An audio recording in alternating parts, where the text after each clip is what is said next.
Bosku Najib. Oh, bosku. Ada satu breaking news, berita politik paling panas hari ini untuk kamu, bosku. Akhirnya hantu Al-Tantuya Sharibu mengejar kamu lagi, Najib Razak, di bulan Ramadan ini. Dahsyat, cukup dahsyat. Hantu Al-Tantuya Sharibu muncul lagi dalam negara Malaysia. Wahai bosku Najib, yang takut terkencing-kencing melihat kemunculan Al-Tantuya Sharibu semula. Bukan itu sahaja. Skandal jenayah rasuah terbesar di peringkat antarabangsa, iaitu skandal rasuah pembelian kapal selam Scorpion melibatkan kamu, Najib Razak, terus dibongkarkan dalam Mahkamah Perancis oleh kerajaan Perancis hari ini. Habislah kau ini kali, bosku Najib. Belum selesai 42 kes jenayah rompakan 1MDB, jenayah rompakan SRC.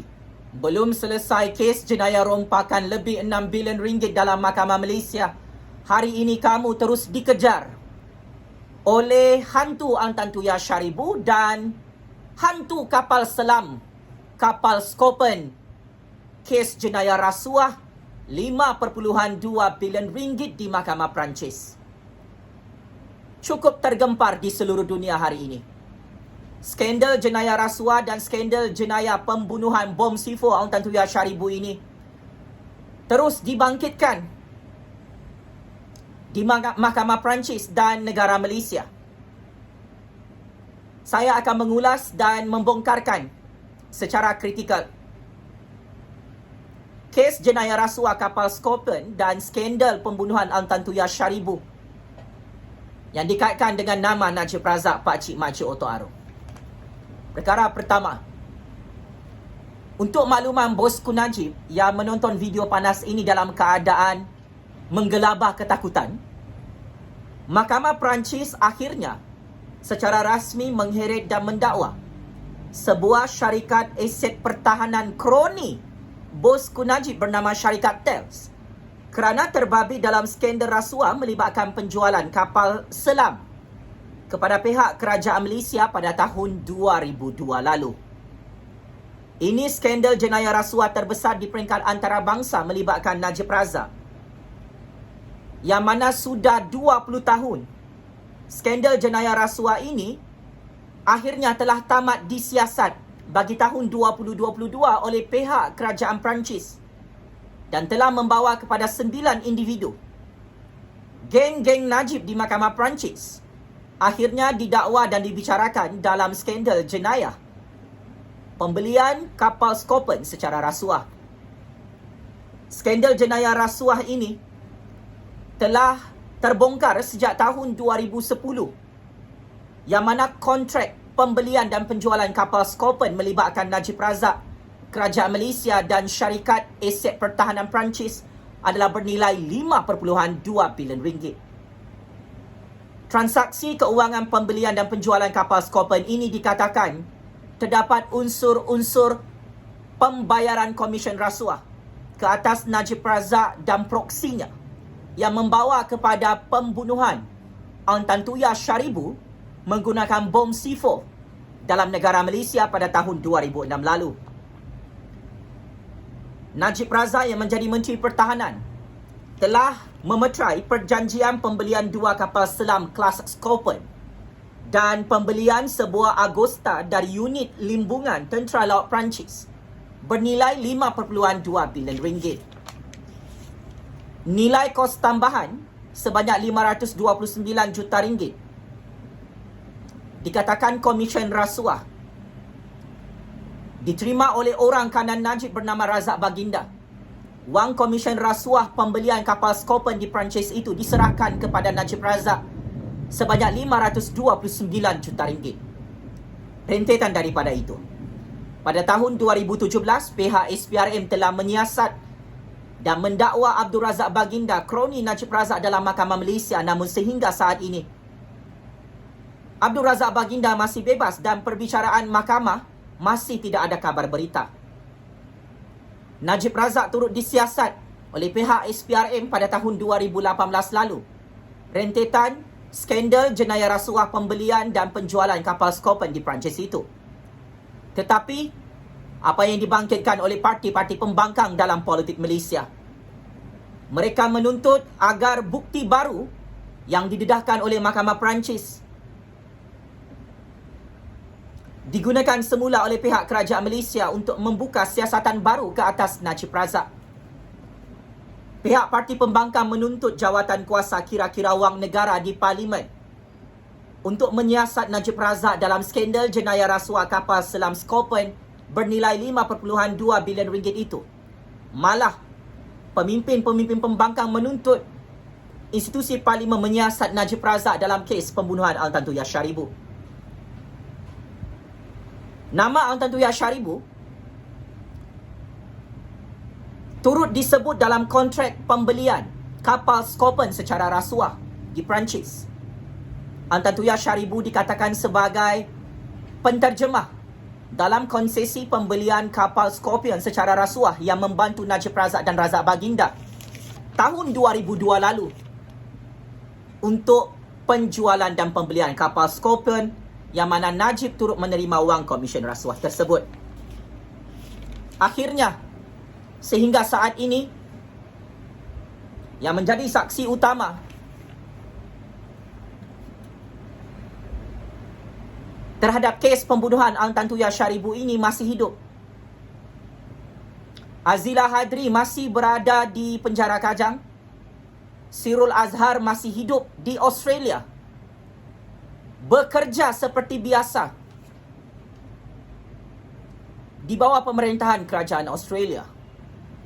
Ini antara dua watak penting yang telah diupah dan diarahkan oleh bosku Najib untuk bunuh dan bom C4 Al-Tantu Yasharibu di dalam negara Malaysia pada tahun 2006. Keadilan untuk Al-Tantu Yasharibu ini masih tidak dicapai dalam Mahkamah Malaysia kerana pembunuh sebenar, dalang utama, terus dilindungi dalam negara Malaysia.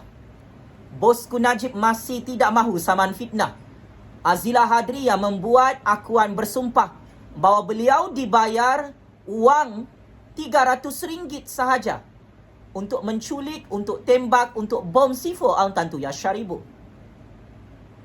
So, bosku Najib macam mana ni? Mahu lari pergi mana lagi? Najib kata hari ini dalam Facebook dia, tidak ada bukti yang ditemui dalam skandal jenayah rasuah pembelian kapal Scorpion itu. Tetapi ironinya Najib Razak, setelah tamatnya siasatan berpuluh-puluh tahun di Perancis, akhirnya Mahkamah Perancis dan pihak pendakwaan menemui bukti baru.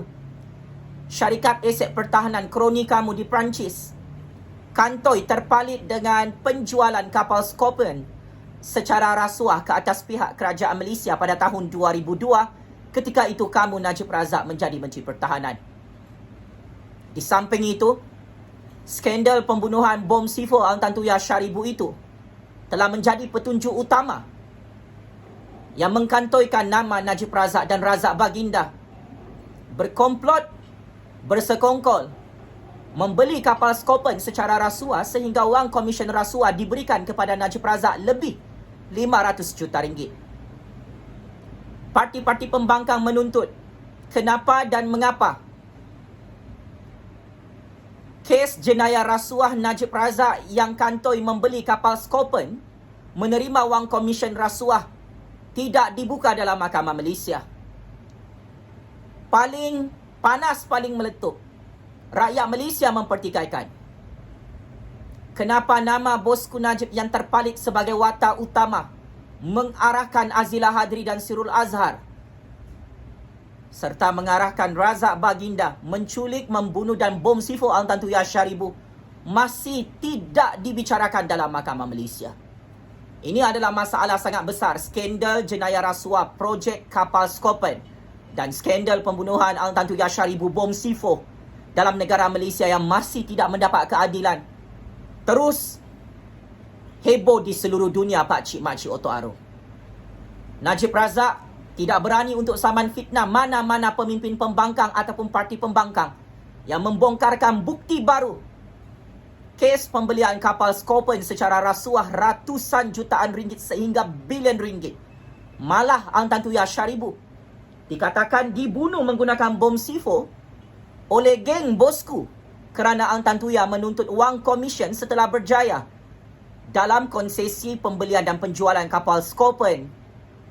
Ang Tan Tuya menuntut wang komisen 500,000 US dollar daripada Najib Razak dan Razak Baginda. So, bosku, berdasarkan secret information, kamu paling takut dengan hantu Ang Tan Tuya Syaribu. Kamu paling takut dengan hantu kapal selam kapal Scorpion itu yang masih tak boleh ditutup dalam Mahkamah Perancis dan Mahkamah Malaysia. Ini adalah skandal politik paling meletup di dunia. Pembunuhan paling kejam, pembelian kapal selam secara rasuah, transaksi keuangannya akhirnya ditemui oleh Mahkamah Perancis. Persoalan paling fundamental, jika Mahkamah Perancis telah mendakwa syarikat kroni yang menjual kapal Scorpion kepada Najib secara rasuah, akan dibicarakan dalam Mahkamah Perancis tahun ini. Kenapa bosku Najib tidak didakwa dalam Mahkamah Malaysia atas skandal pembelian kapal selam secara rasuah? Kerana bosku Najib adalah watak utama dalam menerima wang rasuah hasil keuntungan pembelian dan penjualan kapal Scorpion yang dah tak berfungsi hari ini untuk keselamatan dan pertahanan negara. Persoalan paling penting juga, mahu sampai bila hantu Ang Tan Tuya Syaribu ini dibiarkan mati sia-sia kena bom C4 oleh bosku pembunuh bersiri itu? Terlalu banyak dosa-dosa kau, bosku. Bukan sahaja merompak wang MDB berpuluh-puluh bilion ringgit, tetapi kau juga terpalit dengan skandal merompak buat rasuah pembelian kapal Scorpion di Perancis bernilai 5.2 bilion ringgit sehingga hari ini. Bukti baru ditemui. Tetapi persoalannya, kenapa bosku Najib tidak diheret dalam Mahkamah Malaysia? Kes pembunuhan Ang Tan Tuya Syaribu perlu mendapat keadilan dalam Mahkamah Malaysia, pakcik makcik Oto Aro. Bosku Najib boleh selamat dalam Mahkamah Malaysia, tetapi kes pembunuhan paling kejam di dunia ini, bom C4 seorang wanita yang tidak bersalah bersama seorang bayi dalam kandungannya, perempuan simpanan bosku Najib itu, terus menuntut keadilan di bulan Ramadan. Hantu Ang Tan Tuya muncul lagi sehingga Najib Razak menggelabah, panik, macam cacing kepanasan, macam seekor babi lari lintang pukang di tengah-tengah hutan, meroyan macam orang gila dalam Facebook hari ini. Bosku Najib, hantu Ang Tan Tuya akan terus menghantui kehidupan kamu. Bukan sahaja 1MDB yang akan menghantui kehidupan kamu, tetapi kes Ang Tan Tuya dan kapal selam Scorpion ini, silap-silap esok lusa, ending percaturan kuasa politik Malaysia, bosku Najib boleh dihukum gantung sampai mati jika kes Ang Tan Tuya dan kes rasuah kapal Scorpion ini dibuka dalam Mahkamah Malaysia tidak lama lagi. Kepada tangan-tangan gaib politik Malaysia, saya tahu kes Ang Tan Tuya dan kes jenayah rasuah pembelian kapal Scorpion ini akan dibuka dalam Mahkamah Malaysia di akhir wayang percaturan politik Malaysia tak lama lagi. Bosku Najib tak boleh lari daripada skandal jenayah rasuah pembelian kapal selam Scorpion dan skandal bom C4 Ang Tan Tuya Syaribu ini, kerana Azila Hadri dan Sirul Azhar akan turn the table di saat-saat akhir percaturan real politik Malaysia pasca PRU 15 nanti. Jika UMNO BN tumbang PRU 15, Azila Hadri dan Sirul Azhar akan muncul semula sebagai saksi utama untuk mendedahkan bukti baru bosku Najib adalah watak utama yang membunuh dan bom C4 Ang Tan Tuya Syaribu dalam negara Malaysia. Skandal jenayah rasuah dan skandal pembunuhan ini memalukan nama negara Malaysia di peringkat antarabangsa pakcik-makcik Otok Arung. Ini adalah sumbangan terbesar Bosku Najib. Orang yang sangat-sangat berkuasa dalam negara ini, besar kabelnya sehingga sanggup membunuh siapa yang dia mahu bunuh. Dia boleh merompak dan mencuri berapa bilion ringgit yang dia mahu. Maka atas nama rule of law, atas nama kuasa Allah yang maha berkuasa, di dunia ini, Bosku Najib dan konco-konconya boleh selamat merompak duit rakyat dalam pembelian kapal Scorpion di Perancis bernilai 5.2 bilion ringgit itu. Bosku Najib boleh selamat bersama konco-konco dia bom C4 Ang Tan Tu Yah Sharibu. Tetapi neraka Jahannam adalah tempat yang paling hina untuk kamu, wahai Bosku Najib, penyamun, penyangak, pembunuh bersiri, yang tak boleh tidur malam kerana terbayang-bayang akan wajah hantu Ang Tan Tu Yah Sharibu. Checkmate and game over. Bosku Najib yang terus kantoi dalam mahkamah Perancis terpalit dengan skandal pembelian kapal Scorpion secara rasuah bersama syarikat kroninya di Perancis hari ini. Checkmate and game over. Bosku Najib yang meroyan macam orang gila, menggelabah, panik, ketakutan kerana hantu Ang Tan Tu Yah Sharibu muncul semula di bulan Ramadan ini. Tali gantung dalam penjara Sungai Buloh dan penjara Kajang kirim salam rindu Bosku Najib. Hantu Ang Tan Tu Yah Sharibu kirim salam rindu di neraka Jahannam untuk kamu hari ini. Game is over. Bosku Najib, penyamun, penyangak, pembunuh bersiri yang paling wanted di dunia dan neraka Jahannam Allah. Game is over, bosku. Terima kasih.